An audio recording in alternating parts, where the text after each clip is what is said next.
Mga ka-sports, galit ang fans. May panawagan ng boycott at habang wala si Kai Sotto, may dalawang bagong bigman na sumulpot sa Gilas, Pilipinas. Ano ba talaga ang nangyari sa loob ng ating national team? Mga ka-sports, ngayon pag-uusapan natin ang dalawang mainit na issue. Una, ang hindi paglalaro ni Kai Sotto sa February window at ang matinding reaksyon ng fans. At pangalawa, ang pagpasok ng dalawang bagong bigman, Justin Baltazar at isang player na si Montel Shelton sa practice ng Gilas, Pilipinas. Kung trip mo po ang ganitong content, pay-1 ng follow at pa-subscribe na din. Tara po, simulan na natin.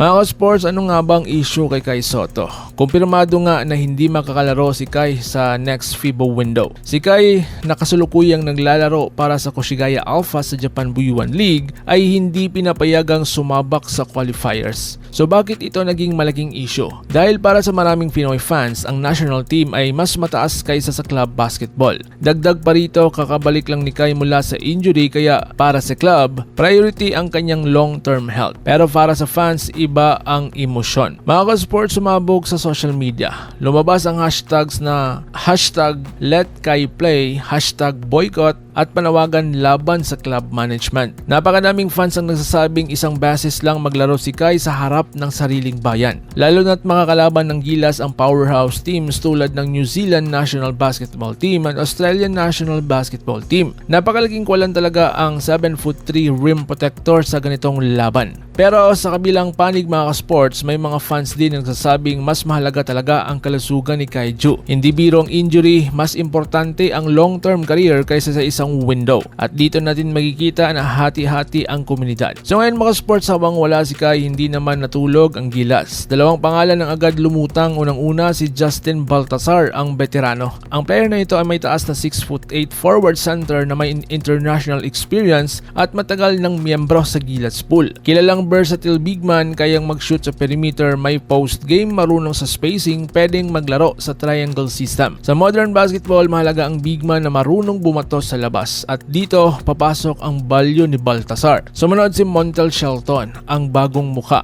Ang player na ito ay may taas na 6'10", 20 years old, kasulukuyang naglalaro sa FEU Tamaraw sa UAAP. Dating naglaro sa Community College sa Sacramento, California. Ano ang kanyang strengths? Physical inside presence, malakas sa ilalim, rebounding, energy player. Hindi pa siya sigurado kung kasali siya sa Final 12 pero malaking bagay ang kanyang exposure. So ngayon, paano sila mag-fit sa sistema? Ang malaking tanong, kaya ba nilang punuan ang void ni Kai? Sa triangle offense system, kailangan ng high IQ, tamang spacing, discipline. Si Baltazar may experience, si Shelton may raw potential. Pero chemistry, iyon pa ang susi. So ngayon, ang mas malaking larawan. Hindi lang ito tungkol kay Kai, hindi lang ito tungkol sa dalawang bigman, ito ay tungkol sa club versus national team priorities, player health, depth ng Gilas, future planning. At isang bagay talaga ang malinaw, ang pagmamahal ng Pilipino sa basketball ay wala talagang kapantay. Ikaw, ano ang iyong opinyon? Tama ba ang desisyon ng club? Kaya bang punanin na Baltazar at Shelton ang kawalan ni Kai? Dapat bang mag-boycott ang fans? Comment down below. At kung gusto mo ng updated Gilas analysis, like, share at subscribe.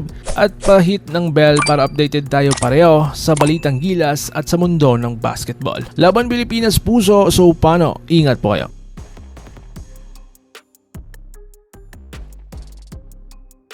Mga ka-sports, kung hilig ninyong bumili ng mga Gilas jersey, Gilas accessories at mga gamit na pang basketball, habang nanunood po kayo sa aking mga videos, kindly check this basket on this lower part ng ating video at magpa-pop up yung ating mga items sa gilid. Mga legit po yung mga items dyan, and see to it po na makabili po kayo ahead of time kasi meron po yung mga discounts and mga promos depende po sa seller. And also, kunting suporta din as a content creator po. Salamat!